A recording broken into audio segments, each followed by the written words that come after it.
কুকুর ডাকতে বলে মরক রে,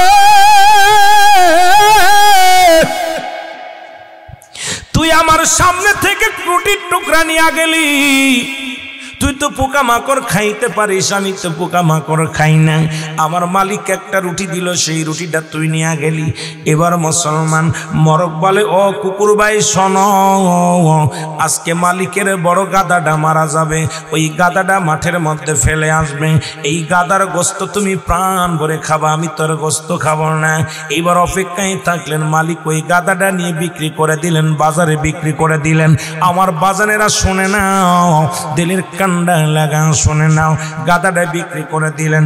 পরের দিন সকালবেলা ওইটা আর এক টুকরা রুটি সিরিয়ারে টান দিয়ে দিলেন ফেলে, মরক আসিয়া লাভ দে উড়ি আসিয়া মরক নিয়ে গেলেন।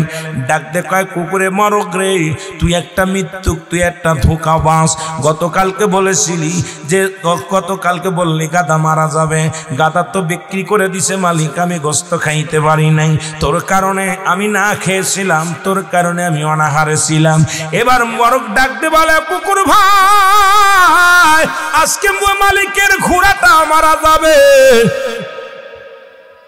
ঘোড়াটা মারা যাবে, মাঠের মধ্যে ফেলে দিবে, তুমি খাওয়া। পরে মুসলমান খাওয়ার আশায় থাকলেন, মালিক ঘোড়াটাও বিক্রি করে দিলেন।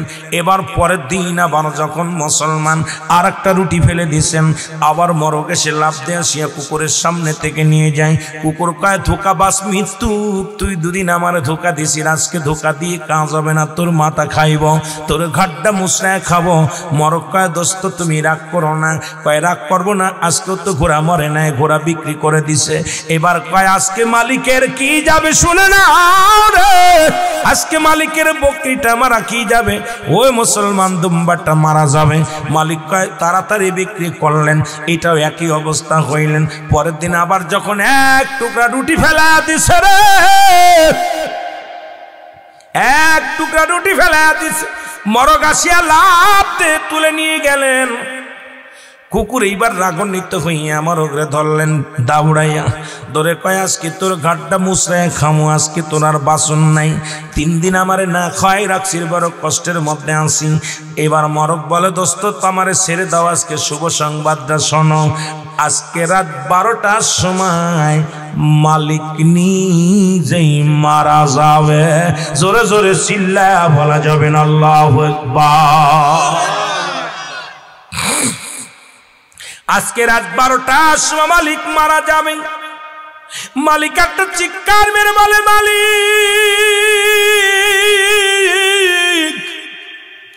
এর গোড়া মারার সংবাদ শুনলাম, গোড়া বিক্রি করে দিচ্ছি, বাড়িতে যে মারা গেছে, গাধাও মারা গেছে, বকরু মারা গেছে, এখন তো আমার নিশ্চিত মৃত্যু হয়ে যাবে। এরে আমার বাষ্প কেমন করে দৌড়াইয়া চলে গেলেন আল্লাহর নবীর কাছে। ঈসা আলাইহিস সালামের কাছে যে ডাক দে বলে আল্লাহর নবী গো আমারে বাঁচান, আমি বড় বিপদের মধ্যে আছি, কারণ আজরাইল তো আমারে ধরবে, রাত 12টার সময় নিশ্চিত আমি মারা যাব, আমারে কে বাঁচাবে, আমার তো বাঁচার সম্ভব নয়, আমার একটু দয়া করেন। এরে কয় দূর হয়ে যা, আমি তাকেই বলেছিলাম কোন পশু পাখির ভাষা বুঝতে চেও না, তুমি পশুর ভাষা বুঝতে চাইয়া তোমার বিপদ তুমি ডেকে আনছো, সুতরাং তুমি দূর হয়ে যাও, তোমার কোনো কথায় আমি শুনব না। চোখের পানি ছেড়ে কাঁদতে লাগলেন আর বলে আমারে বাঁচান, আমারে বাঁচান। কয় বাঁচাইতে পারি, তুমি খোঁজ নিবা, খোঁজ নিয়া যাইয়া যাদের কাছে এই তুমি মালগুলো বিক্রি করেছ তাদের সব টাকা পয়সা ফিরিয়ে দিবা, তাদের কাছে ক্ষমা চাইবা, তারা যদি ক্ষমা করে দেয় তাহলে হয়তো আল্লাহ মাফ করবে, নয়তো কোনো তোমার মৃত্যু নির্ধারিত হয়ে যাবে, তোমারে আমার আল্লাহ ছাড়বে না। জোরে জোরে বলো আল্লাহু আকবার। লোকটা চলে গেলেন ঘোড়ালার কাছে, যার কাছে ঘোড়া বিক্রি করেছিলেন। ঘোড়ালা তাকে মাথায় হাত দিয়ে বসে আছে, ডাক দিয়ে বলেন ভাই, ও ভাই এত টেনশনে আছেন কেন? কয় ভাই আজ 3 দিন আগে একটা ঘোড়া কিনেছিলাম, গরিব মানুষ, মনে করেছিলাম ঘোড়াটা দিয়ে ইনকাম করে খাবো। আরে কপাল, আমি গরিব মানুষ, ঘোড়াটা বাজার থেকে কিনে আনা পর আমার ঘোড়াটা মারা গেছে, আমার বড় লস হয়ে গেছে, আমি বড় বিপদে আছি। এই টেনশনে কাঁদছি। বলে ভাই রে, আমি জানতাম ঘোড়াটা মারা যাবে, যা পর আমি আপনার কাছে বিক্রি করেছি, নেন যে টাকা দিয়ে বিক্রি করেছিলাম টাকাটা ফেরত নেন, আর আপনি আমারে মাফ করে দেন, আল্লাহ যেন আমারে মাফ করে দেয়। ঘোড়াওয়ালার কাছে মাফ চেয়ে চলে গেলেন গাদাওয়ালার কাছে। গাদাওয়ালা কয়, গাদাওয়ালা দেখে ওই রকম মন খারাপ করে বসে আছে। বলে ভাই রে, তুমি কেন মন খারাপ করে আসো? কয় গত পরশুদিনকে বাজার থেকে একটা গাদা কিনলাম, গাদা দিয়ে মাল বহন করবো, কিন্তু গাদাটা মারা গেছে, আমি বড় কষ্টের মধ্যে আছি, কেন আমার ছেলে মেয়ে নিয়ে সংসার চলে না। মনে করলাম গাদাটা দিয়া মাল বহন করব, দুনিয়ার মধ্যে কিছু অর্থ কামাই হবে, আমি এটা দিয়ে উপার্জন করে আর সংসার চালাইব, কিন্তু আমার পুঁজিপাটটা সব শেষ, গাদাটা মারা গেছে। পায়ের মধ্যে পড়ে বলে ভাই, আমি জানতাম গাদাটা মারা যাবে, এই জন্য বিক্রি করেছিলাম, এই নেন টাকাগুলো ফেরত লন। ও মুসলমান শুনে নেন, দিলের কান্ডা লাগান, শুনে নেন, আমার আপনি মাফ করে দেন। চলে গেলেন ওই বাগান বকরিওয়ালার কাছে, যা দেখে একই অবস্থায় একই নিয়মের কথা বললেন। আমার সবাই যখন মাফ করে দিলেন, দৌড়াই ঈসা আলাইহিস সালামের কাছে আইসা লোকটা কান্দে আর কয়, নবী গো, আমারে আপনি দয়া করেন,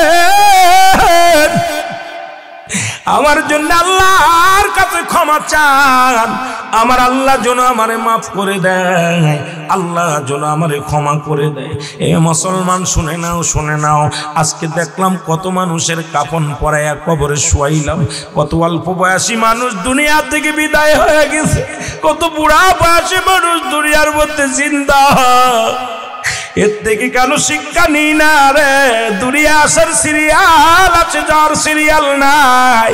ও মুসলমান, কখন যেন ডাক এসে যাবে, কবরের ডাক এসে যাবে, দুনিয়া থেকে বিদায় হয়ে যাব, থাকা সম্ভব নয়, থাকা সম্ভব নয়। এই জন্য বেশি বেশি কবরের চিন্তা, মরণের চিন্তা করার দরকার আছে কি না? জোরে জোরে চিল্লায় বলা যাবে না আল্লাহু আকবার। মরণের কথা বলতে গেলে কষ্ট কেমনে হয় রে? একজন নবী জান্নাতের মধ্যে আছে এখনো জিন্দা অবস্থায়, নাম হলো হযরত ইদ্রিস আলাইহিস সালাম। ইদ্রিস আলাইহিস সালামকে আমার আল্লাহ ডাক দে বলে, ইদ্রিস রে, তুমি জান্নাতের মধ্যে কেমন আছো? ডাক দে বলে, আমার মালিক, আমি জান্নাতের মধ্যে অনেক নিয়ামত পেয়েছি, আখা যা হাকা যা, অনেক পেয়েছি, অপুরন্ত অপুরন্ত ভান্ডার গো আল্লাহ। তোমার জান্নাতের ভিতরে কোনো নিয়ামতের কোনো শেষ নাই, তোমার জান্নাতের ভিতরে ভরপুর নিয়ামত গো আল্লাহ। তোমার আজরাইল আমার জানটা বাইর করেছে, আমার রুহটা বাইর করেছে, ওই তোমার আজরাইল বুঝে আমার সঙ্গে ভালো ব্যবহার করে না, আমার কষ্ট দিয়ে রুহটা নিছে। আমার আল্লাহ ডাকতে বলে, আজরাইল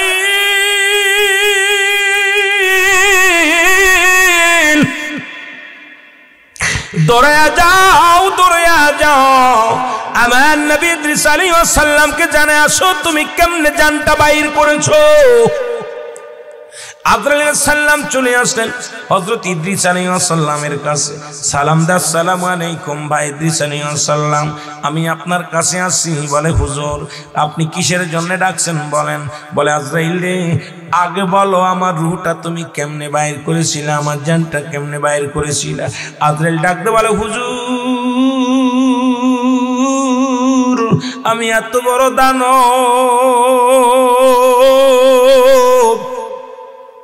এই আসমানের মধ্যে থাকে আমার মাথা মুবারক, এই জমিনের মধ্যে থাকে আমার পা মুবারক, এই জমিনের মধ্যে যত পানি আছে সমস্ত পানিগুলো যদি আমার মাথায় ঢেলে দেওয়া হয়, একটু পানিও গড়ে পড়বে না জমিনের মধ্যে। আমি এত বড় দানব গো আল্লাহর নবী। আজরাইল ডাকতে বলে, হুজুর আপনার জানটা আমি বাইর করেছি, মায়ের বুকে দুধ খাইতে খাইতে সন্তান যেমনি ঘুমায় যায়, তদ্রূপ আপনার রূহটা আমি বাইর করেছি, আপনাকে কোনো কষ্ট দিই নাই, আপনাকে কোনো বেদনা দিই নাই, যন্ত্রণা দিই নাই, শুধু আপনার বুকের উপরে হাতখানা রেখেছিলাম আল্লাহর নবী গো, আপনাকে কোনো কষ্ট দিই নাই। রে আজরাইল বলার সঙ্গে সঙ্গে ইদ্রিস আলাইহিস সালাম একটা ডাক দিয়ে বলে, আজরাইল রে, ওরে এত সহজ মৃত্যু যদি এত কঠিন হয়, যাদের রূহ নেওয়ার সময় প্রস্রাব করে দেয়, যাদের রূহ নেওয়ার সময় পায়খানা করে দেয়, যাদের রূহ নেওয়ার সময় জিহ্বা বাইর হয়ে যায়, তাদের মৃত্যুটা কত কঠিন হয়। এ আমার ভাইরা, আমার বন্ধুরা, আমার সহজ মৃত্যু যদি এত কঠিন হয়, কঠিন মৃত্যুটা কত কঠিন হবে। এই মরণের পেয়ালা পান করতেই হবে, এর মধ্যে কোনো সন্দেহ নাই। ও মুসলমান, পৃথিবীর সব আয়াত, কোরআনের সকল আয়াত তুমি অস্বীকার করতে পারবা, এই একটা আয়াত অস্বীকার করতে পারবা না, কুল্লু নাফসিন যায়কাতুল মাউত। এ দুনিয়ার মুসলমান,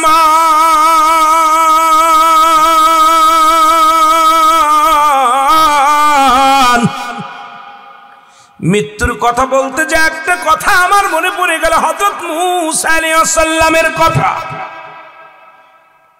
মূসা নবীর কাছে আজরাইল আলাইহিস সালাম হাজির হইছে গো। সালাম দা, আসসালামু আলাইকুম ভাই মূসা। মূসা নবী কয় আলাইকুম আসসালাম। তুমি কে? কয় আমি আজরাইল। তুমি কে? আমি আজরাইল। বলে কিসের জন্য আসছো? বলে আপনার সময় জিন্দেগি শেষ, আপনার দুনিয়ার জিন্দেগির হায়াত শেষ হয়ে গেছে, এখন আপনার রূহটা নিয়ে যেতে হবে। এই কারণে আমি আল্লাহর তরফ থেকে আল্লাহ হুকুম দিয়েছে, আপনার কাছে আসতে পাঠাইছে। এখন আপনার রূহটা দেওয়ার জন্য আপনি প্রস্তুতি হয়ে যান। মূসা নবী বলে আজরাইল রে, আমার রূহটা তুমি নিয়ে যাবা, ঠিক আছে, তবে কোন জায়গা দিয়ে ঢুকবা আমার ভিতরে বলো। ইমানদারের কত পাওয়ার, ইমানদারের কত শক্তি, কত ক্ষমতা। মুসলমান শুনে নাও, মূসা নবী দিয়া শুরু করে দিলাম, তারপরে আপনি ইমানদারের দিকে যাব। আল্লাহর নবী মূসা নবী ডাক দিয়ে বলে আজরাইল, ও আজরাইল, তুমি আমার রূহটা নিবা, ঠিক আছে রূহটা নিবা, আমি তোমার বাধা দিব না, তবে কোন জায়গা দিয়ে ঢুকবা বলো। আজরাইল বলে হুজুর আপনার মুখ দিয়া ঢুকবো। সুবহানাল্লাহ বলেন। কি দিয়া ঢুকবো? মুখ দিয়া ঢুকবো। মূসা নবী ডাক দিয়ে কয় দাঁড়াও, তুমি ভাবলে কেমন করে আমার মুখ দিয়ে তোমার ঢুকতে দিব? তুমি কি জানো না আমার এই মুখ দিয়ে আমি আল্লাহর সঙ্গে কথা বলেছি। আরে যখন আমি তুর পাহাড়ে আল্লাহর সঙ্গে দিদার করতে গিয়েছিলাম, যখন আমার দিদার হলো, যখন আমি আল্লাহর সঙ্গে সাক্ষাৎ করেছিলাম, তখন আমি আল্লাহর সঙ্গে এই মুখ দিয়ে কথা বলেছি। আর তুমি ভাবলে কেমন করে আমার এই মুখ দিয়ে তোমার ঢুকতে দিব? খবরদার, খবরদার, মুখের দিকে আগাইবি না রে আজরাইল। জোরে জোরে বলো আল্লাহু আকবার। মূসা নবীর লগে আজরাইলের কথা হচ্ছে। আজরাইল বলে হুজুর তাহলে আপনার নাকের ভিতর দিয়া ঢুকবো। কোথায় দিয়া? নাকের ভিতর দিয়া ঢুকবো। মূসা নবী আজরাইল দাঁড়া, তুই কি জানিস না আমি যখন আল্লাহর সঙ্গে তুর পাহাড়ে কথা বলতেছিলাম, আমি আল্লাহর সঙ্গে মুখ দিয়ে কথা বলেছি আর জান্নাতে ঘিরান এসেছিল।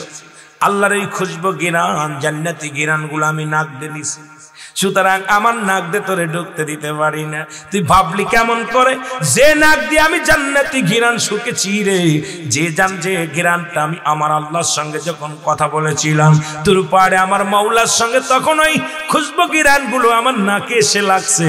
আজরাইলে আমার নাকটা দিয়ে তোরে ঢুকতে দিতে পারি না, ফিরে যাও। জোরে জোরে চিল্লায় বলা যাবে না আল্লাহু আকবার। আজরাইল বলে হুজুর নাক দিয়ে ঢুকবো না, আপনার চোখ দিয়া ঢুকবো। সুবহানাল্লাহ। আরে আজরাইল বলে আমি আপনার চোখ দিয়ে ঢুকবো। মূসা নবী আজরাইল দাঁড়াও, তুমি ভাবলে কেমন করে আমার চোখ দিয়ে তোমার ঢুকতে দিব? আমার এই চোখ দিয়ে আমি তুর পাহাড় দেখেছি, আমার আল্লাহর নূরের তাজাল্লি দেখেছি। সুবহানাল্লাহ বলেন। এরে আল্লাহর নূরের তাজাল্লি এখানে আমার এই চোখ দিয়ে দেখেছি রে। এই চোখ দিয়ে তুমি ঢুকবা, তুমি ভাবলে কেমন করে? আমার আল্লাহর সঙ্গে যখন দিদার করেছিলাম রে আমি মুসা, তখন এই চোখ দুটি দিয়া আল্লাহ নূরের তাজাল্লি খানা আমি এত সুন্দরভাবে দেখেছি, সুতরাং আমার চোখ দিয়ে তোমারে ঢুকতে দিতে পারি না। আজরাইল ধমক মেরে কয়, আল্লাহর নবী মুসা দাঁড়ান, আমি আজরাইল এখন আল্লাহর হুকুম হয়েছে আমার যেমনি ইচ্ছা সেমিন্দে প্রবেশ করব, আমি আপনার জানডা নিয়ে যাব, আমার ইচ্ছা যে জায়গাতে পারবো সেই জায়গাতে ঢুকবো, বাধা দিতে পারবেন না। জোরে জোরে চিল্লায়া বলা যাবে না আল্লাহু আকবার। আজরাইল বলে, এ মুসা, আল্লাহ আমার হুকুম দিছে আর আমি হুকুমের গোলাম, আমার ইচ্ছা যেমিন আমি সেমিন দেবো। মুসা আলাইহিস সালাম রাগান্বিত হইয়া এত জোরে একটা থাপ্পড় লাগাইছে, এক থাপ্পড়ে মুখের এক থাপ্পড় মারছে, এক থাপ্পড়ে চোখ দুটা বড় বড় হইয়া একদম চোখের ভিতর থেকে বের হয়ে গেছে। আল্লাহু আকবার। মুসা আলাইহিস সালামের থাপ্পড় খাইয়া আজরাইল কানা হয়ে গেছে। মারহাবা বলেন না? মারহাবা। জোরে কইতেন নি? মারহাবা। আজরাইল সালাম কানা হয়ে গেছে। আজরাইল দুই হাত দিয়ে দুটি চোখ ধরে কান্দে আর কাল্লা, এ কার কাছে পাঠাইলা? আল্লাহু আকবার। এই যে এত তারা তারা আমারে মাইরা কানা করে ফেলছে আল্লাহ, এখন উপায় কি করি? আজরাইলকে মেরে কানা করছে। কিডা করছে? জোরে করেন না, কেডা? আল্লাহ কয়, আজরাইল আর দেরি করিস না, তাড়াতাড়ি আয়, তোরা জান আনার দরকার নাই, রুট আনার দরকার নাই, আমার দস্তর বাসায় আমি বুঝবানে, তুই তাড়াতাড়ি ফিরে আয়। আজরাইল সাল্লাম ফিরে গেলেন আল্লাহর দরবারে, চোখ দুটি কানা হয়ে দাঁড়ায় আছে আল্লাহর দরবারে। আল্লাহ কয়, ও আজরাইল, ঘটনাটা কি রে? কয়, আল্লাহ এত জোরে থাপ্পড় লাগাইছে, আমার মুখটা বেঁকা হয়ে গেছে, চোখ দুটো কানা হয়ে গেছে, ভিতর থেকে চোখ দুটো বাহির হয়ে গেছে, এখন আমি কিছু দেখতে পাই না, বড় কানা হয়ে গেছি। আল্লাহ আমার হাবিবের খাতিরে রে, আমার নবীর খাতিরে আজরাইল, আমি তোর এই কুদরতি হাত দিয়া চোখ দুটো ভালো করে দিলাম। জোরে জোরে চিল্লায়া বলা যাবে না মারহাবা।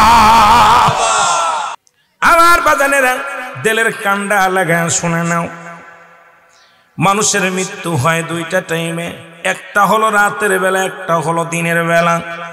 হয় মৃত্যু হয় রাত্রে, না হয় দিনে। জোরে কোন ঠিক কিনা? কয় বেলা মৃত্যু হয়? দুইটা বেলা, একটা হলো রাতের বেলা, না হয় দিনের বেলা। দিন শেষ করেছেন, মৃত্যুবরণ করেন নাই, রাত শুরু করেছেন, মৃত্যুবরণ করেন নাই। ওরে সারা রাত যতটুকু সময় আছে জিন্দা থাকবো কেউ বলতে পারি না। মানুষের তিনটা বিপদ, নাম্বার 1 হলো মানুষের মরণ,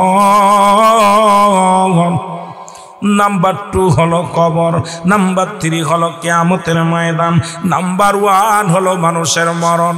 এই মরণের পেয়ালা পান করতে হবে, এর মধ্যে কোনো সন্দেহ নাই। জোরে জোরে চিল্লায়া বলা যাবে না, ঠিক কিনা? রে আল্লামা মুফতি আমজাদ আলী সাহেব একটা কিতাব লিখলো গো,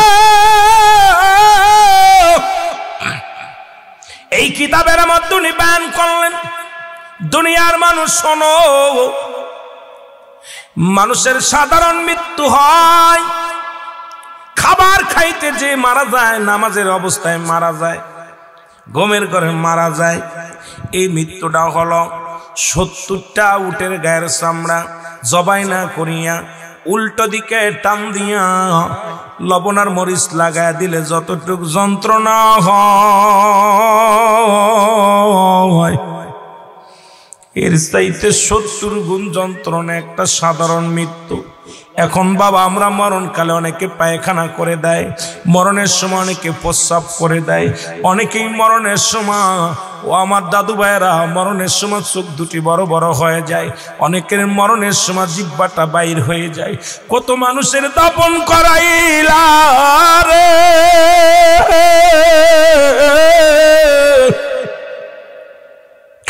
কত মানুষের কাপন করাইলা, কত মানুষের গোসল করাইলা আমার ভাইরা, এই কত মানুষের ডাকলা, মরণের সময় জিহ্বাটা বাইর হয়ে গেছে। এই জিহ্বাটার মুখের ভিতরে দেওয়া যায় না, ঢোকানো সম্ভব নয়। চোখ দুটি বড় বড় হয়ে গেছে, এই চোখটা বন্ধ করার জন্য অনেক চেষ্টা করা হয়।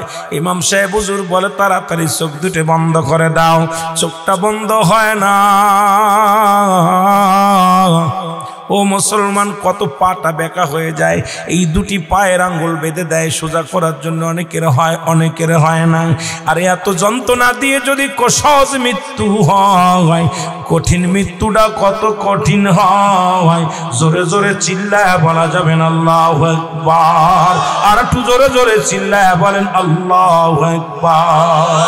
এ দুনিয়ার মুসলমান,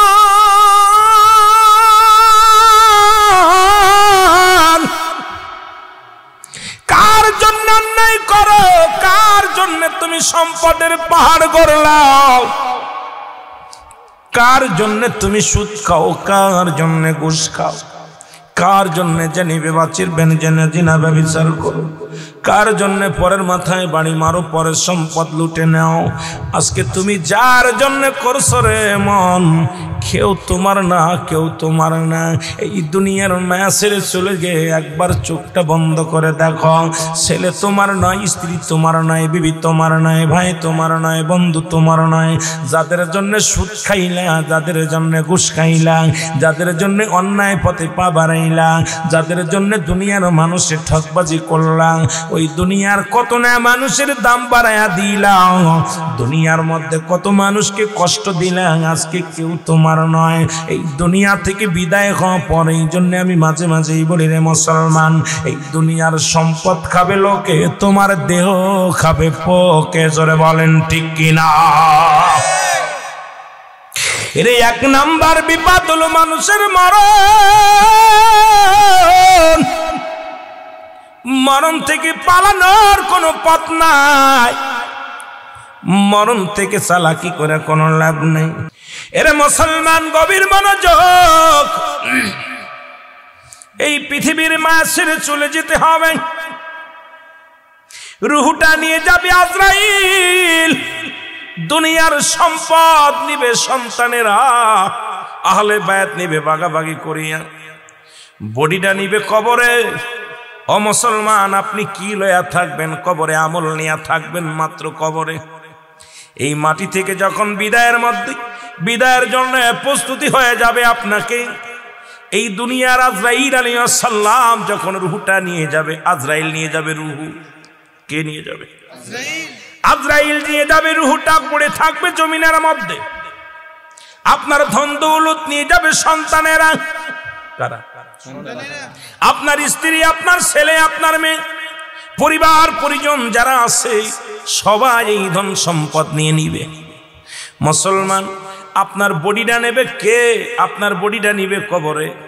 এই বডিটা নেবে কোথায়? কবরে। আপনার আমল নিবে কে? আমল নিয়ে যাবেন মাত্র কবরে। কোথায় নিয়ে যাবেন? কবরে নিয়ে যাবেন। কবরে নিয়ে যাবেন। আমল হয় নেক আমল নাই বদ আমল। এই দুনিয়ার সম্পদ খাবে লোকে, আপনার দেহ খাবে পোকে। ঠিক কিনা? আর একটু জোরে বলেন। এই বডিটা খাবার হবে কার? পোকের খাবার হবে। কিসের খাবার? পোকামা করে আপনার বডিটা খাবে। আপনার বলতে কিচ্ছু নাই, আপনার আমলবিহীন রে মুসলমান।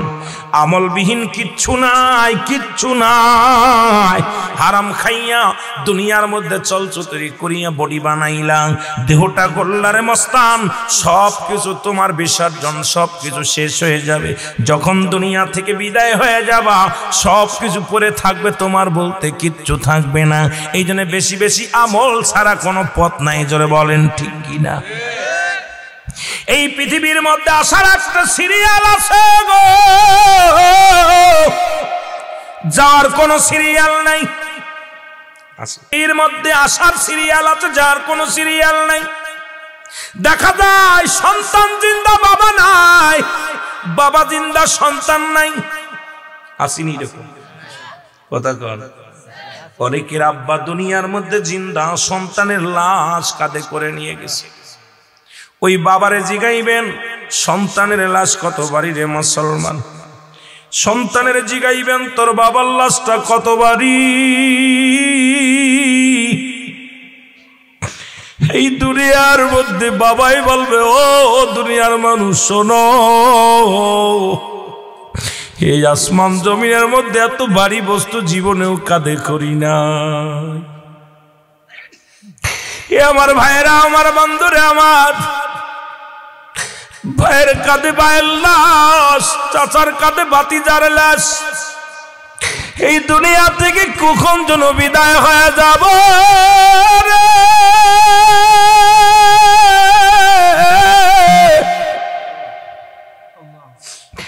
এই দুনিয়ার মধ্যে ছিলাম না, থাকবো না, থাকো সম্ভব না। আল্লাহ যেদিন এই পৃথিবী থেকে আমাদের লয়া যাবা, আমাদের ইমানটাকে মজবুত বানায়া দিও আল্লাহ, আমাদের ইমানটাকে হারায়া দিও না। ইমান না লয়া যদি কবরে যায়, কবর কিন্তু আপনারে আমারে ছাড়বে না। জোরে জোরে চিল্লায়া বলা যাবে না আল্লাহু আকবার। আজরাইলের চোখ দুটো সেরে দিলেন কে? জোরে বলেন না। আল্লাহ। আল্লাহ চোখ দুটো ভালো করে দিয়া, এবার আজরাইল তো ক্ষিপ্ত আছে। আল্লাহ কয়, আজরাইল রে এত রাগ কিসের? আল্লাহ তাড়াতাড়ি হুকুম দেন, ওরে সাইজ করে আসে। ও যে মারামারি ছিল আমার কানা করে হেলাইছে, এখন জানটা নিয়ে আসি। আল্লাহ কয়, আজরাইল আমার মুসা নবীর জান কবজ তোমার করা লাগবে না। পৃথিবীতে যত নবী পাঠাইছি তার ভিতরে আমার মুসা একটু রাগান্বিত বেশি, একটু তেজ বেশি। আমার মুসা একটু গরম বেশি রে। আমার মুসারে জানটা আমি নিজে আল্লাহ ব্যবস্থা নিব, আমি আল্লাহ রুহুর ব্যবস্থা নিব। তোমার জানটা কবজ করা লাগবে না, আমার নবী মুসার কাছে আর যাওয়া লাগবে না। জোরে জোরে চিল্লায়া বলা যাবে না মারহাবা। আজ এলি থরথর করে কাফে আল্লাহ, এইরকম তেরা মানুষ আমি দেখি নাই। কত নবী জান নিয়ে আসলাম, কিন্তু এইরকম তেরা মানুষ। আল্লাহকে আমার মুসা একটু গরম। সুবহানাল্লাহ বলেন না। যত নবী পাঠাইছি তার ভিতরে আমার মুসা নবী একটু গরম। ওরে বিরক্ত করিস না, যা ওর বেশা আমি দেখতেছি। কিছুদিন পরে আল্লাহ পাক ওহীর মাধ্যমে ডাকতে বলে, নবী মুসা রে, এ নবী মুসা।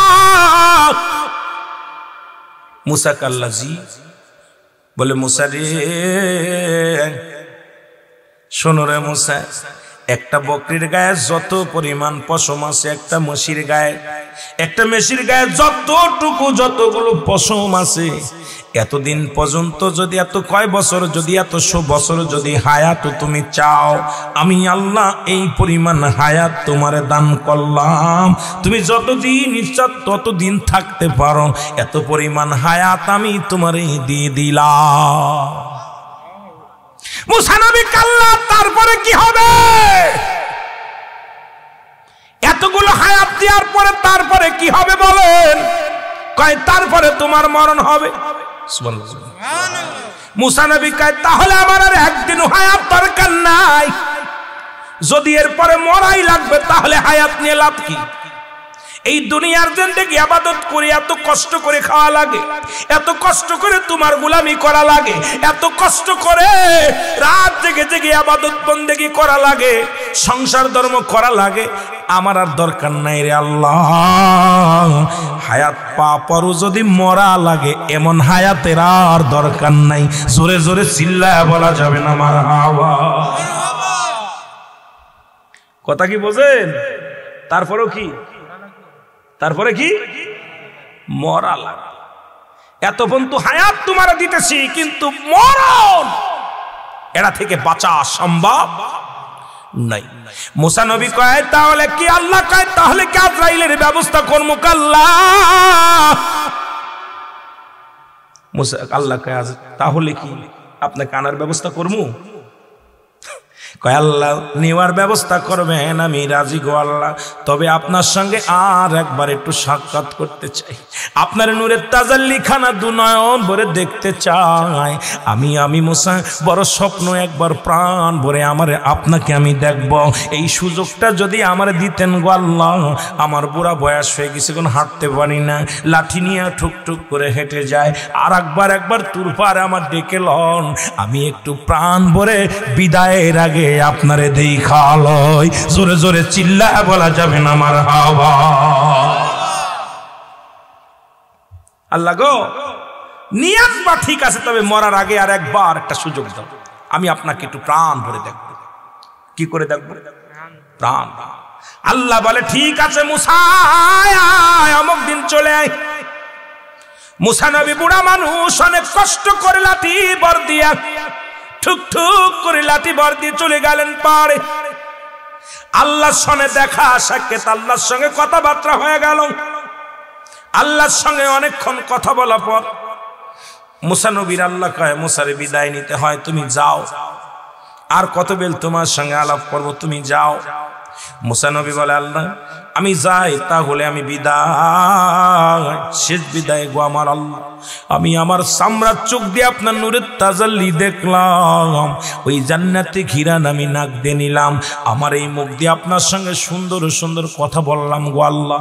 এখন আমি বুড়া হয়ে গেছি, আর আমার সংসার ধর্ম ভালো লাগে না, আর কোনো কিছুই ভালো লাগে না, ইবাদত বন্দেগী করতে গেলে কষ্ট হয়।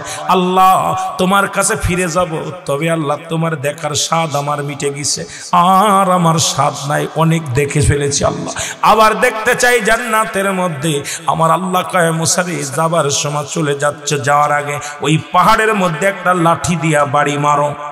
আল্লাহু আকবার। মুসা নবী বলে, আল্লাহ বাড়ি মারার আগে একটা ইতিহাস আমি জানতে চাই, সেটা হলো আমার বনি ইসরাইল কমের মধ্যে যত মাখলুকাত আছে গো, এই জমিনের মধ্যে যত মাখলুকাত আছে, কাউকে তুমি না খায়া রাখো না, কাউকে কষ্ট দিও না আল্লাহ। বনি ইসরাইল কমের মানুষদের তুমি কষ্ট দিও না আল্লাহ, আমার উম্মতের কষ্ট দিও না, যত মাখলুকাত আছে সবাইরে তুমি কাউরে কষ্ট দিও না রে আল্লাহ, আর সবাইরে তুমি খাবারের ব্যবস্থা করে দিবা আমার আল্লাহ। আল্লাহ কয়, মুসা রে তোমার আর বলা লাগবে না, তোমার হাতের লাঠি দিয়া বাড়ি মারো পাহাড়ের মধ্যে। মুসা নবীর হাতের লাঠি দিয়া বাড়ি মারলেন পাহাড়ের মধ্যে। বাড়ি মারার সঙ্গে সঙ্গে মুসা নবী দেখতে পায় এই পাহাড়ের মধ্যে বিশাল একটা নদী। মারহাবা, আর একটু মারহাবা। মুসা নবী দেখলেন বিশাল একটা নদী। নদী দেখে মুসা আলাইহিস সালাম ডাক দিয়ে বলে, আল্লাহ পাহাড়ের মধ্যে নদী আইলো কই থেকে? আল্লাহ আল্লাহ কয়, মুসা রে পানির মধ্যে আর একটা বাড়ি মারো। মুসা আলাইহিস সালাম পানির মধ্যে লাঠি দিয়ে আর একটা বাড়ি মারলেন। আল্লাহু আকবার।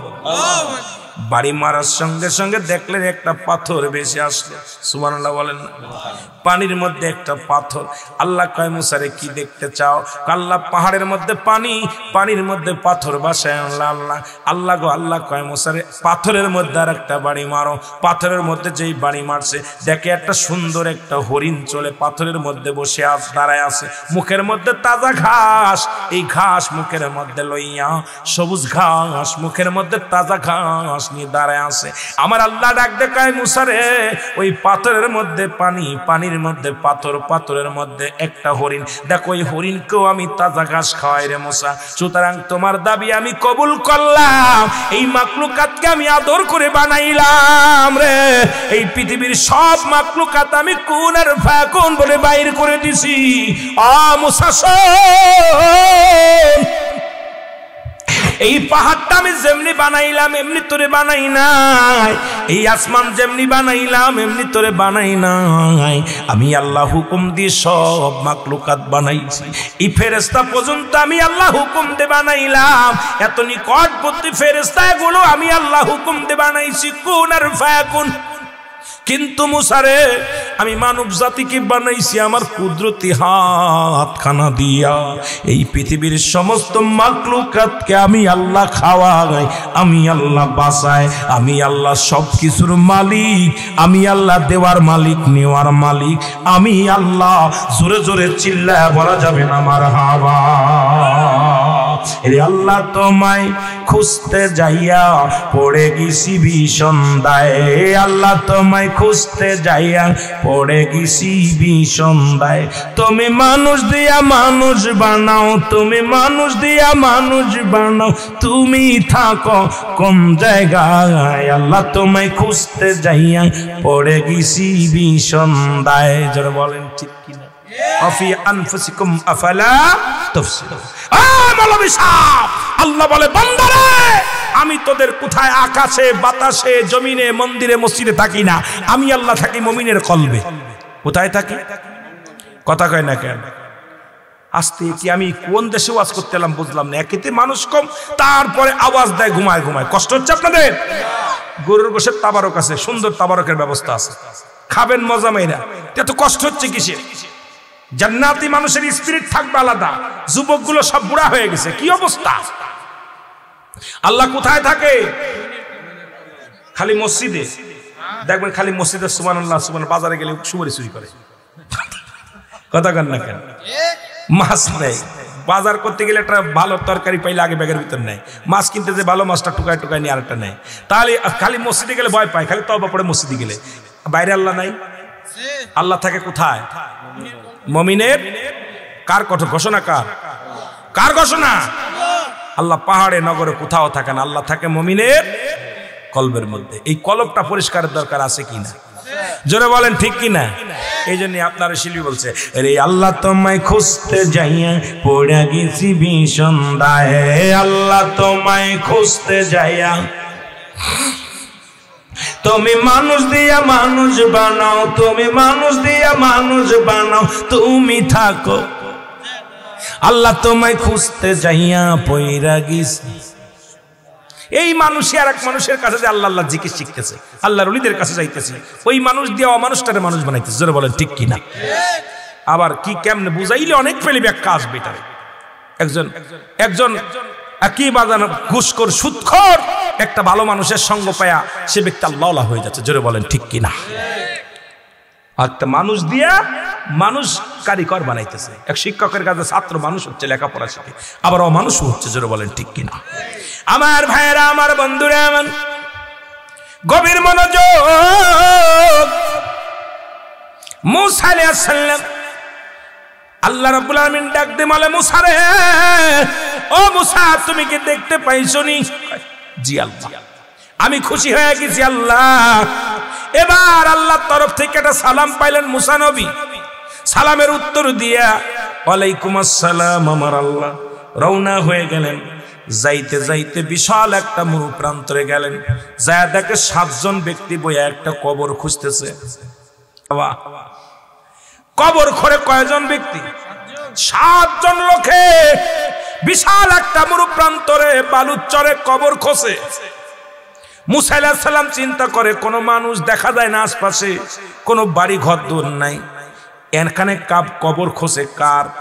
আস্তে আস্তে করে মুসা নবী ওখানে চলে গেলেন, সালাম দিলেন, আসসালামু আলাইকুম ভাইরা, আপনারা কার কবর খোঁজেন? কয়েকটা মানুষ মারা গেছে, তার কবর খুঁড়তেছি। বলে সেই মানুষটা কোথায়? বলে আছে, আগে কবরটা খুঁজে নি।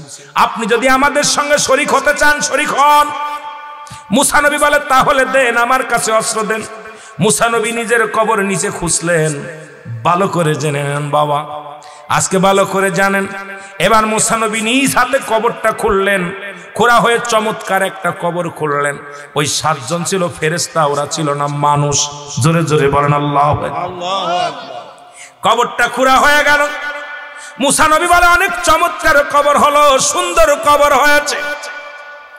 এবার ফেরেশতারা বলে, হুজুর বেয়াদবি মনে না করলে একটু কবরটার ভিতরে শুয়ে দেখেন, কারণ যে মানুষটা মারা যাবে, যে মানুষটাই কবরে রাখবো, সেই মানুষটা লম্বা আপনার মতো, সেই মানুষটা চওড়া আপনার মতো, দেখতে শুনতে আপনার মতো। আপনার মাপ যদি ঠিক হয় তাহলে আমাদের কবরটা খোঁজা সার্থক হবে। আপনি একটু দয়া করে যদি কবরটার ভিতরে শুইতেন। মুসা নবী ওনাদের ফেরেশতাদের কথা বুঝতে পারে নাই, উনি তো ফেরেশতারা মানব রূপে রয়েছে। এবার কবরের ভিতরে শুইয়া হাত দুটো মেলে দিয়ে বলে, আল্লাহ এত সুন্দর জায়গা, নির্জন জায়গা, বড়ই চমৎকার রে আল্লাহ।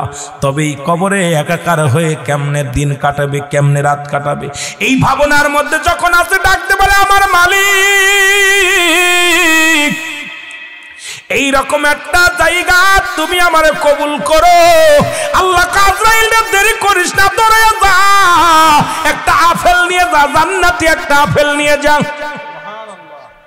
মুসা নবীর কাছে আইসা ফেরেশতা একটা আপেল দিলেন, হুজুর খান, কবরের ভিতরে শুয়ে শুয়ে খান, একটু অপেক্ষা করেন।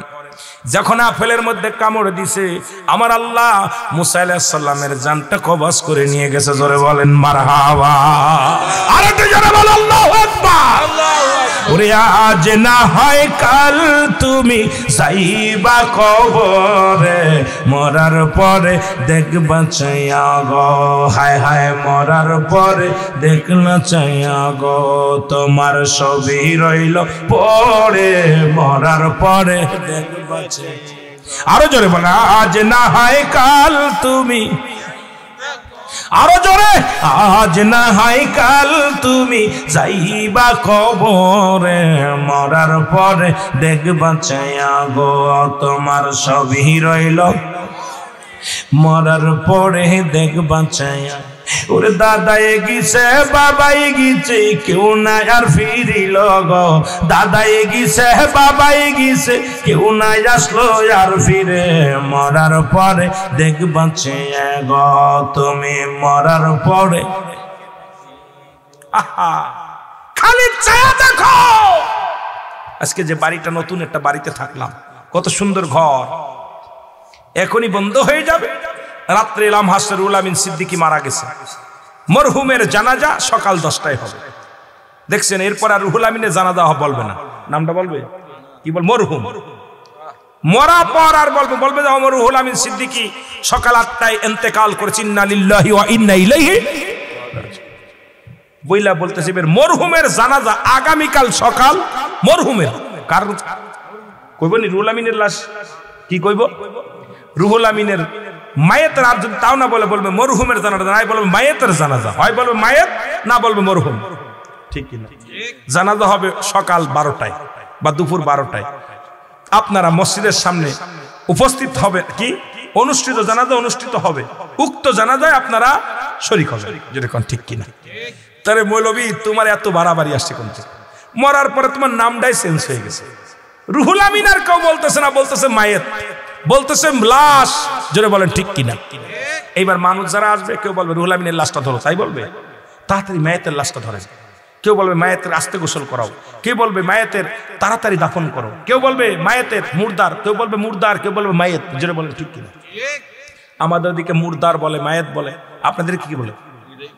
কইব না ইমাম সাহেবের লাশ, কেউ ইমাম সাহেব আর মুখী আসবে না, বলবে মায়েতের লাশ, তাড়াতাড়ি মরহুমের জানাজা তাড়াতাড়ি, কেউ বলবে ইমাম সাহেবের জানাজা হচ্ছে, তা না।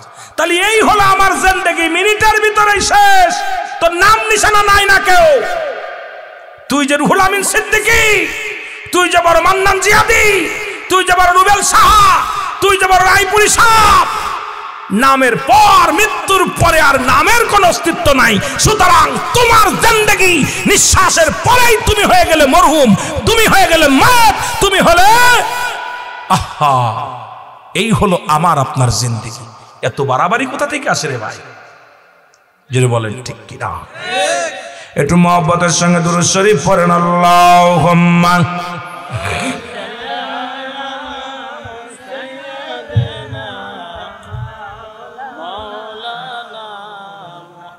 দুরূদ শরীফের জন্য ওয়ালা আলি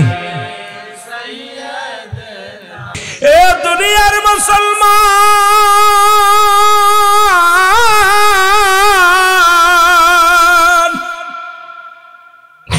মুসা আলাইহিস সালাম ওখানে কবর দিয়া মৃত্যুবরণ করা পরে, এরপরে কবর থেকে ফেরেশতারা উত্তোলন করলেন, উত্তোলন করিয়া গোসল করাইলেন, গোসল করাইয়া কাফন পরাইলেন, কাফন পরাইয়া দাফন করাইলেন। ফেরেশতারা গোসল করাইছে মুসা নবীর, ফেরেশতারা জানাজা পড়ছে মুসা নবীর, এরপরে কবরটার ধুলাবালিগুলো মিশাইয়া দিলেন। আজ পর্যন্ত বনি ইসরাইল লোকেরা মুসা আলাইহিস সালামের কবরটা খুঁজে পায় নাই। অমুসলমান শুনে নাও, কত ওনার কমের লোকেরা নবী মুসার কবরটা খুঁজেছে, আজ পর্যন্ত পায় নাই রে বাবা।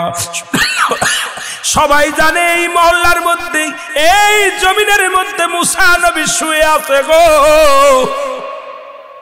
যদিও কেউ আজগবি, কেউ বলেছে মুসা নবী এরিয়ার মধ্যে আছে। আলোন্দাজ অনেকেই বলে এইখানে মুসা নবী শুয়ে আছে, কারণ মুসা নবীর কাফন দাফন দুনিয়ার কোনো মানুষ করে নাই। মুসা নবীর কাফন দাফন করেছে আল্লাহর ফেরেশতারা, গোসল করাইছে ফেরেশতারা, দাফন করাইছে ফেরেশতারা, কাফন পরাইছে ফেরেশতারা। ও মুসলমান শুনে নাও, আল্লাহ তাকে এত সম্মানের তবু দুনিয়া থেকে বিদায় করে দিছে, তবু মরা লাগছে, বেঁচে নাই, বেঁচে নাই, বেঁচে নাই। জোরে বলেন ঠিক কিনা? আমার ভাইরা, আমার বন্ধুরা, আমার এক নাম্বার বিপদ মরণ, দুই নাম্বার হলো কবর। কবর বলতে বোঝায়, আমরা মনে করি বাড়ির আশেপাশে আমতলা জামতলা আজকে কবরবাসীর রুহের মাগফিরাত কামনায় মাহফিল, এলাকাবাসী কবরবাসীদের স্মরণে মাহফিল খানা করেছে। কবর বলতে বোঝায় মানুষের বাড়ির আশপাশে 3.5 হাত গর্ত করে যেখানে রাখা হয় ওটাকে বলা হয় কবর। বাজান শুনে নেন, কবর বলতে বোঝায় মানুষের মৃত্যুর পর থেকে শুরু করে। সালাম ও কদম মুছে জানাই বাংলাদেশের অসংখ্য হক্কানি ওলি আল্লাহদের কদম মোবারকে, যাদের কথা আল্লাহ নিজেই বলেন, দুইটা দেশ, একটা হলো সোনার মদিনা, একটা হলো সোনার বাংলা। এক দেশে অসংখ্য নবী আসছেন, এক দেশে অসংখ্য আল্লাহর ওলি আসছেন, যাদের কথা আল্লাহ পাক কোরআনুল কারীমের মধ্যে সূরা ইউনূসের মধ্যে 11 নম্বর পারা 62 নম্বর আয়াত আল্লাহ নিজেই ঘোষণা করেন, আলা সাবধান ইন্না নিচালা ইন্না উল্লাহি, আল্লাহর তরফ থেকে যারা ওলি হয়, লা নাই খাউফুন শব্দের অর্থ ভয়, ওয়ালা যদি অবস্থান করে হুমদের উপরে জানুন, তাদের কোনো চিন্তা নাই, ভাবনা নাই। মেরকাত শরে মেরকাতের 10ম খণ্ড 722 নম্বর পৃষ্ঠা, তাফসীরুল বায়ান 5ম খণ্ড 524 নম্বর পৃষ্ঠা, রাসূল আকরাম সাল্লাল্লাহু আলাইহি ওয়াসাল্লাম বয়ান করেন, আলা সাবধান ইন্না নিচালা ইন্না উল্লাহি, আল্লাহর তরফ থেকে যারা ওলি হয়েছে, লা ইয়ামুত, তাদের মৃত্যু নাই। অসংখ্য আল্লাহর ওলি শুয়ে আছেন, প্রত্যেকের কদম মোবারকে জানাই সালাম ও কদম বুঝি। সালাম জানাই আজকের মাহফিলের সম্মানিত সভাপতি সাহেব, উস্তাদুল উলামা হযরত মাওলানা আব্দুল মান্নান মোল্লা সাহেব, সাবেক খতিব ও নিম্বারি পশ্চিমপাড়া কেন্দ্রীয় জামে মসজিদ। আজকের মাহফিলের সম্মানিত সহসভাপতি জনাব মোহাম্মদ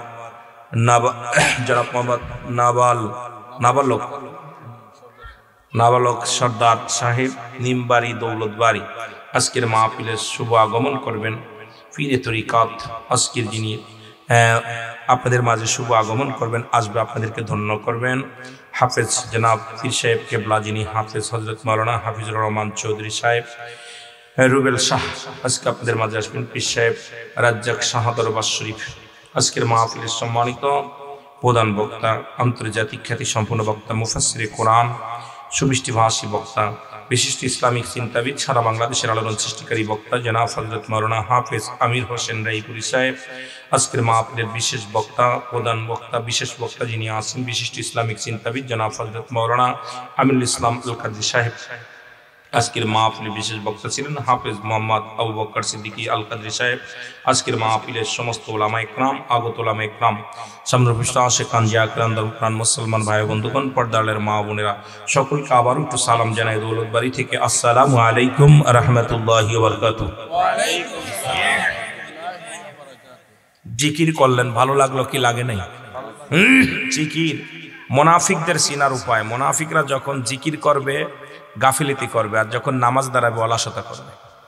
নামাজে যখন দাঁড়ায় দেখবেন হাত পা খাজোখাজি করে। আমিও দেখেছি এর ভিতরে কিছু জিকির করতেছে, কেউ চেয়েছে এরকম দেখতেছে, আবার কেউ এরকম হাসতেছে, আবার কেউ চুপ করে আছে। আল্লাহ জিকির করে না ফারমানরা, যারা একমাত্র আল্লাহ জিকির করে না তারা। জোরে বলেন ঠিক কিনা?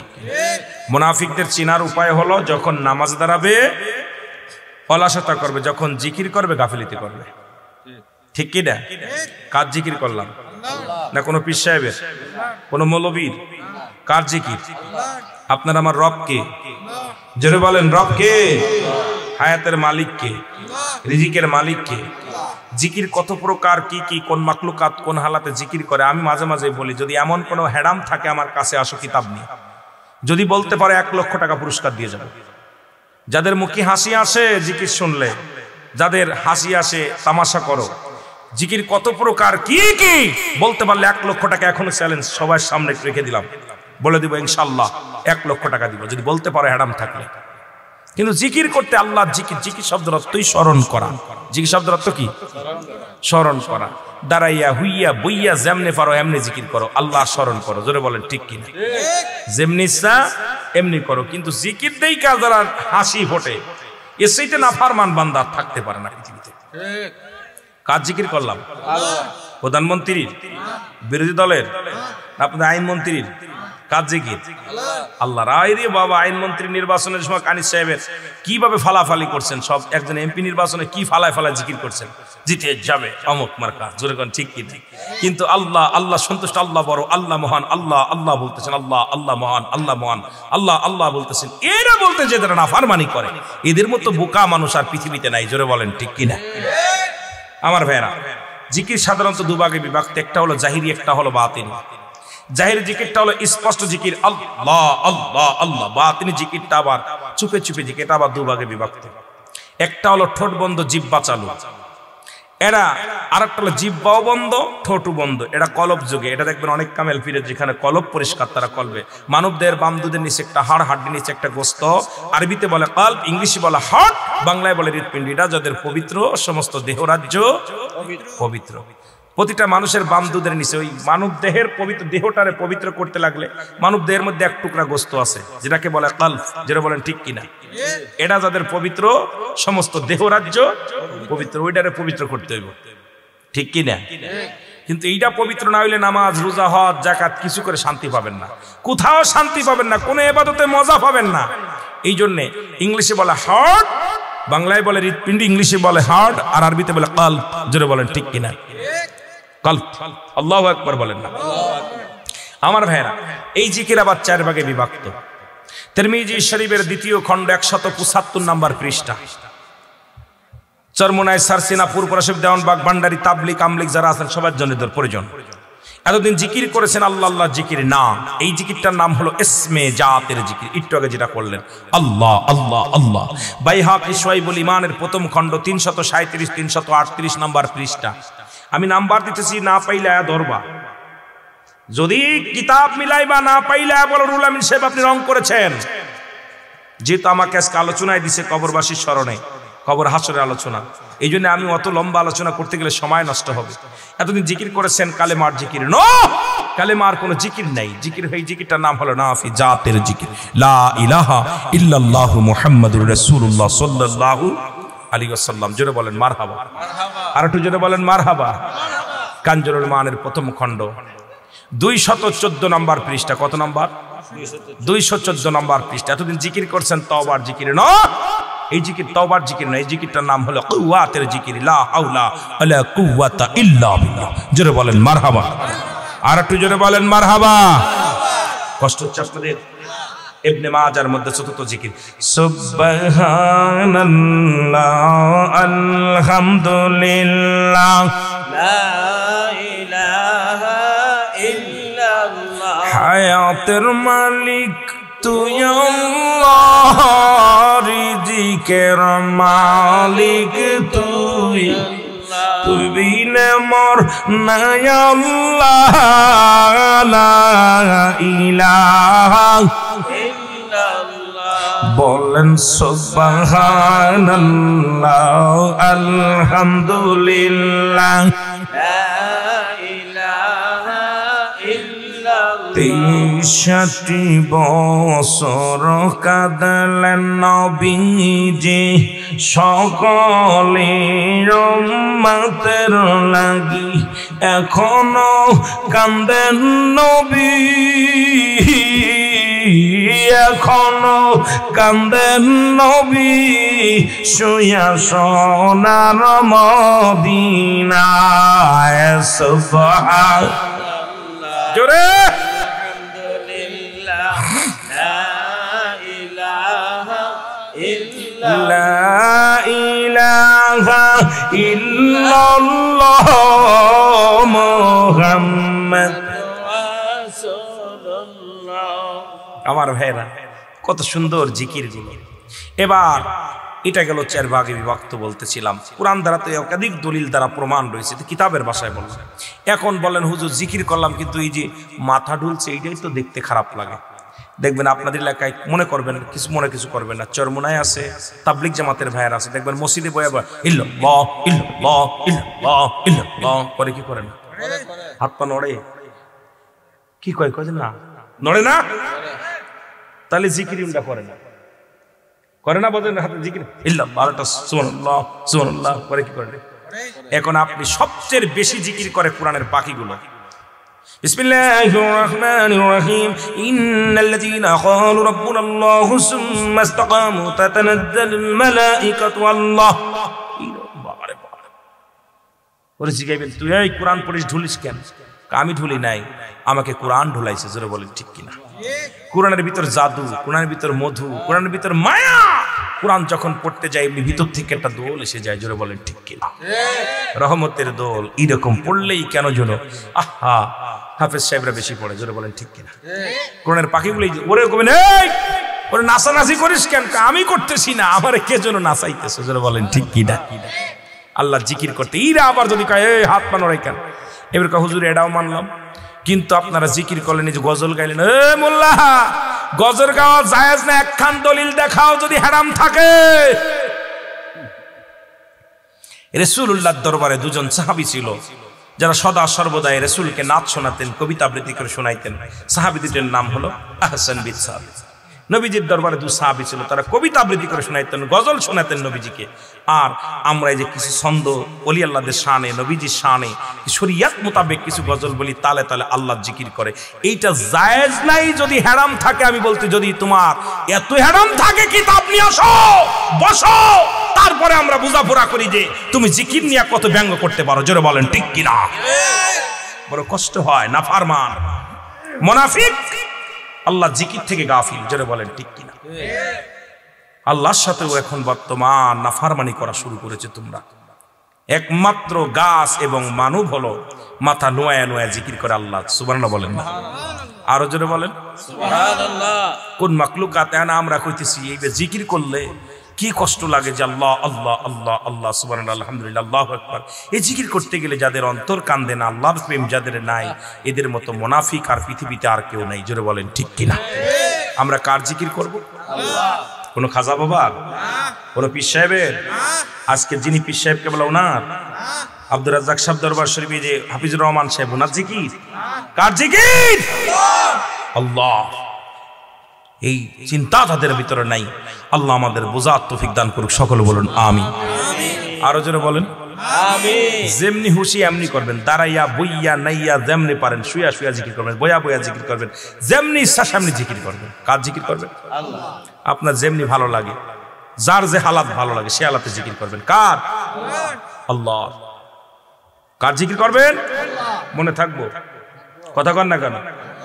রাত নিশি বয়া বয়া নিশি রাত উঠবেন, উঠে আল্লাহ জিকির করেন। আল্লাহ, আল্লাহকে ডাকবেন। আল্লাহ আল্লাহ আল্লাহ আল্লাহকে যত ডাকে বান্দা, আল্লাহ বান্দা যখন আল্লাহর হয়ে যায়, বান্দা আল্লাহর হয়ে যায়, আল্লাহ বান্দার হয়ে যায়।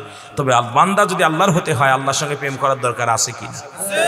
জোরে বলেন আছে কি না? আল্লাহ বুঝার তৌফিক দান করুক। সকলে বলুন আমিন।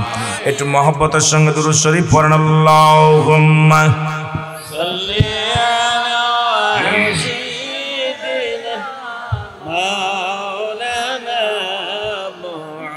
ولا يعني سيدنا مولانا محمد। এ দুনিয়ার মুসলমান গভীর মনোযোগ। আল্লাহ তাআলা দয়া করে মায়া করে রিয়াজুল জান্নাত বেহেশতের বাগানে আপনাকে আমাকে আসার মতো বসার মতো সুযোগ দান করল। খুশি না বেজার? খুশি। এ সময় কত মানুষ জেলখানায়, কত মানুষ হাসপাতালে, কত মানুষ মৃত্যু শয্যায় সজ্জিত। রে আজ না হয় কাল তুমি যাইবা কবরে, মরার পরে দেখবা চেয়ে গো তোমার ছবি রইছে পড়ে, মরার পরে দেখবা চেয়ে গো। বলে না আজ না হয় কাল তুমি যাইবা কবরে, মরার পরে দেখবে চেয়ে গো তোমার ছবি রইছে পড়ে, মরার পরে দেখবে। দাদাই গেছে বাবাই গেছে কেউ না ফিরে আইল গো, দাদাই গেছে বাবাই গেছে কেউ না ফিরে আইল গো, একদিন তোমার যাইতে হবে গো, হায় হায় একদিন তোমার যাইতে হবে গো, ভাই অন্ধকার কবরে একদিন তোমায় যাইতে হবে। উড়িয়া আজ না হয় কাল তুমি যাইবা কবরে, আজ না হয় কাল তুমি যাইবা কবরে, মরার পরে দেখবে চেয়ে গো তুমি, মরার পরে দেখবে চেয়ে গো, তোমার ছবি রইল পরে মরার পরে। বাইরে গেল বন্ধু গেল কেউ আইল না ফিরে, বাইরে গেল বন্ধু গেল কেউ আইল না ফিরে, মরার পরে ছবি রবে গো তোমার অন্ধকার কবরে, মরার পরে ছবি রবে গো। আল্লাহু আকবার বলো না। কুল্লু নাফসিন যায়কাতুল মাউত, প্রতিটা প্রাণীর মৃত্যু স্বাদ গ্রহণ করতে হবে। মরণ নাই কার কার একটু হাত তোলেন দি। বাবা ওয়াজের ময়দানে চোখের পানি ছাড়বেন। অনেক বক্তা কান্নার বিরোধিতা করে আলোচনা করে, এ মাওলানা শোন, আল্লাহর ঘোষণা কান্না না আসলে কান্নার ভান করো। যে চোখ দিয়ে মাছের চোখের মতো একটু পানি বাইর হয়, ওই চোখ দুটো আল্লাহ জাহান্নামের আগুন হারাম করে দেয়। আস্তে কইবেন না জোরে কইবেন। এখন যদি মাহফিলে বসে কান্না না আসে, ওই ওয়াজ শুনে লাভ নাই। চোখের যদি হৃদয় না কান্না আসে, অন্তর যদি কান্না না আসে, হৃদয়ের ভিতরে যদি মায়া না আসে, কবরের ভয় যদি না আসে, ওই মাহফিলে বসে লাভ নাই, ওই বক্তার ওয়াজ শুনেও লাভ নাই। জোরে বলেন ঠিক কিনা? এখন তো মাহফিলের ময়দান হয়েছে বিনোদন, মাহফিলের ময়দান হয়েছে বিনোদন। কে কাকে কত গালি দিতে পারে, যে যত গালি দিতে পারবে তত তার মার্কেট। সবচেয়ে বেশি কষ্ট আমার, আমি আজ কিছুদিন দেখতেছি ফেসবুকের মধ্যে যে সুন্নিরা কামরা কামড়ি, কুকুরের খাসলাত। কুকুর দেখবেন, এক কুকুর যখন বাড়ির কাছে যায় আর কুকুর দেখতে পারে না, একটা কুকুর আর একটা কুকুরকে কিভাবে আক্রমণ করে। ঠিক আজকে সুন্নিদের অবস্থা একই অবস্থা। দেখি এক সুন্নি বা আরেক সুন্নি বেড়ে ধরতেছে, এক পীর সাহেব আর এক পীর সাহেব ধরতেছে। আবার দেখতেছি ওহাবিদের যে চরিত্র, সেই চরিত্র সুন্নিদের মধ্যে আসছে। এরা অতি দুঃখজনক, কারণ এটা রাসূলের আদর্শ নয়, এটা ইসলামের আদর্শ নয়। আমরা ভালোবাসা দিয়ে, যদি কারোর ভুল থাকে, ভুলের উদ্দে কেউ নেই। জোরে বলেন ঠিক কিনা? ভুলের উদ্দে কেউ, ভুল যদি হয়ে যায় আপনি ভাইকে বুঝান, এক সরাসরি কথা বলেন যে ভাইজান এই বিষয় না এই বিষয়, আর আপনার যেটা জানা আছে আমার সেটা জানা নাই, আপনার যেটা জানা আছে আমার সেটা জানা নাই, জানার কোনো শেষ নাই। আপনি সব জানেন না। অ্যারিস্টটল, সক্রেটিস বই লেখা পর বলছে নো দাইসেল, নিজেকে নিজে চিনতে হবে, মানার আপন নফস, নিজের নফসকে চিনতে হবে। অথচ আমার সমাজে কিছু অপদার্থ ওলামায়ে কেরাম, তারা নিজেকে নিজে কি মনে করে আল্লাহ ভালো জানে, আল্লাহ ভালো জানে। আমি আজ কয়টা দিন ফেসবুকের মধ্যে দেখা পাওয়ার বেশি কষ্ট পাচ্ছি যে এটা তো আদর্শ হতে পারে না, মুসলমানদের ইসলামের আদর্শ হতে পারে না। আর এটা দেখার পর দেখেন আমাদের দেশের এক বেঈমান, এটা অস্বীকার করার মতো ক্ষমতা কারোর আছে? জোরে বলেন আছে? নাই। ইদ্রিস আলাইহিস সালাম বলতেছে, আজরাইল আমার এত সহজ মৃত্যু দিছো, এই সহজ মৃত্যু যদি এত কঠিন হয়, তাহলে কঠিন মৃত্যুটা কত কঠিন। আমার ভাইয়েরা, সেই মরণের চিন্তা আমাদের মধ্যে। এখন দেখি কবরে সেলফি তোলে, মরা মানুষের সঙ্গে দাদা নাতনি সেলফি তুলতেছে। কত কষ্ট যে মরা মানুষের দাড়ি ধরে সেলফি তুলতেছে, গোসল করে সেলফি তুলতেছে। আহারে মানুষ, মরণ বলতে কোনো ভয় নাই। এখন কেন মরণ বলে ভয় নাই আল্লাহ ভালো জানে। কারণ অবস্থাটা কি, যদি এই পৃথিবীর মানুষ যদি একজন ফিরে আসতো মরা পর, তাহলে বুঝতে পারতো যে কবরে কি কঠিন আযাব, ওই মৃত্যু ব্যক্তির কি আযাব। যদি এই জামানায় কেউ ফিরে আসতো তাহলে বুঝতে পারতো। আমার ভাইরা, হযরত মূসা আলাইহিস সালাম যাইতেছিলেন কবরের পাশ দিয়ে, হঠাৎ কবর থেকে এক লোক উঠলেন, উত্তোলন হলেন। ওনাকে জিজ্ঞাসা হলো, আপনি কত বছর যাবত কবরে শুয়ে আছেন? কয় 50,000 বছর বা 500 বছর। আপনার কবরে কি জান্নাতি না জাহান্নামী? আমি জান্নাতি। সুবহানাল্লাহ বললেন। আমি কি জান্নাতি? বলে আপনার জান্নাতি আছেন, তবে আপনার নিয়ামত প্রাপ্ত হইছেন, বান্দা হইছেন। আপনার কাছে কোনো কষ্টের কোনো কিছু জানা আছে, কষ্টের কোনো কিছু দেখছেন? বলছে মুসা আলাইহিস সালাম বলতেছেন, বলার পর বলতেছে, ভাই মুসা, আমার জীবনে আজ 500 বছর শুয়ে আছি, কিন্তু মৃত্যুর যন্ত্রণা আমার গা থেকে যায়নি। এই যে মরণের সময় আজরাইল আলাইহিস সালাম একজন জান্নাতি মানুষ, সেই জান্নাতি মানুষটা বলতেছে, মরণের সময় যে আমারে আজরাইল আমার রূহটা নিয়েছিল, ওই 500 বছর কেটে গেল, এখনো আমার গা থেকে মরণ যন্ত্রণা যায়নি। তাহলে বোঝা গেল এত যন্ত্রণা দিয়ে একটা জান্নাতি মানুষের রূহটা যদি জান কবাজ করলে 500 বছর যদি গায়ের ভিতরে যন্ত্রণা থাকে, আমার মতো সলিমদ্দি কলিমদ্দি জাহান্নামী নাফরমানি বান্দার রূহটা কবাজ যখন হয়ে যাবে, কত কষ্ট দিয়ে নিবি আল্লাহ। যদি বলেন ঠিক কিনা? আমার মরণ নসিবে কখন কেউ তো জানি না, আমার মরণ নসিবে কখন কেউ তো জানে। এই আমি চলে যাব, আমায় তোমরা ভুইলা যাইও না, আমি চলে যাব, আমায় তোমরা ভুইলা যাইও না। আমার মরণ নসিবে কখন কেউ তো জানে না, আমার মরণ নসিবে কখন কেউ তো জানে না। টাকা পয়সা দালান কোটা জায়গা করেছি, সব কিছু ফেলাইয়া যদি একাই চলেছি রে আমি, সব কিছু ফেলাইয়া যদি একাই চলেছি। আমি যাবার কালে ভেবে দেখি আমার কেহ নাই, আমি যাবার কালে ভেবে দেখি কেহ নাই, আমার মরণ নসিবে কখন কেউ তো জানে না, আমার মরণ নসিবে কখন কেউ তো জানে না। এই পৃথিবী চিরদিন থাকার জায়গা নয়, অন্ধকার কবর যে তোমার আসল ঠিকানা রে মানুষ, অন্ধকার কবর যে তোমার